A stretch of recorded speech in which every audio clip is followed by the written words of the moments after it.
This is we're getting onto some almost like Ready Player One type shit where you have like it was this guy, this nerd, and he's got this. He's like, people want to know what my rig is and what it costs. So he's got this like gyroscopic like moving platform that he hooks in, so he can never like walk too far or fast off of it. He's got haptic, like a haptic shirt that has like heating and cooling and like electro like stimuli that like triggers his muscles for when he's being shot or punched or kicked.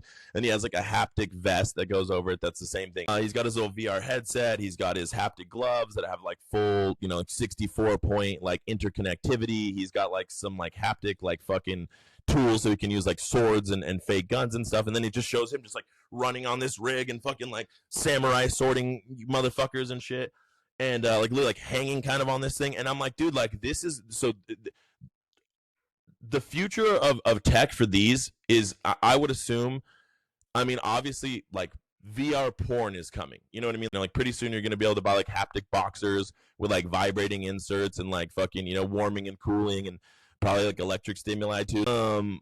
And so as like the porn and like haptic, where you like these tits feel so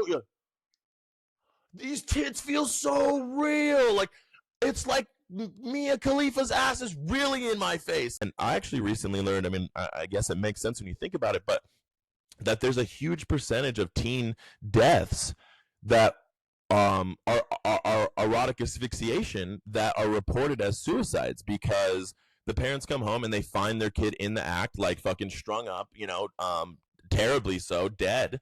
And you have parents just like, oh my god, like Charlie, no. And mom slips in the splooge, and dad's just like, oh my god, like just stop it. And so when they pull the body down, and they take his hand off of his probably still erect rigor mortis dick, and clean up the splooge, and then they just say he killed himself. And so I learned, that this is a new thing, that there's a lot more, I guess, of these teen suicide deaths that actually are something like this. And I think that this system is just ripe for abuse of this. It's like, this is the best one. And we're going to have these kids dying on these rigs. So, like, you're going to have these kids with their servo systems doing, like, an auto kind of sprint for them while they're hung up. This is going to be the worst scene that you could ever imagine for this scenario.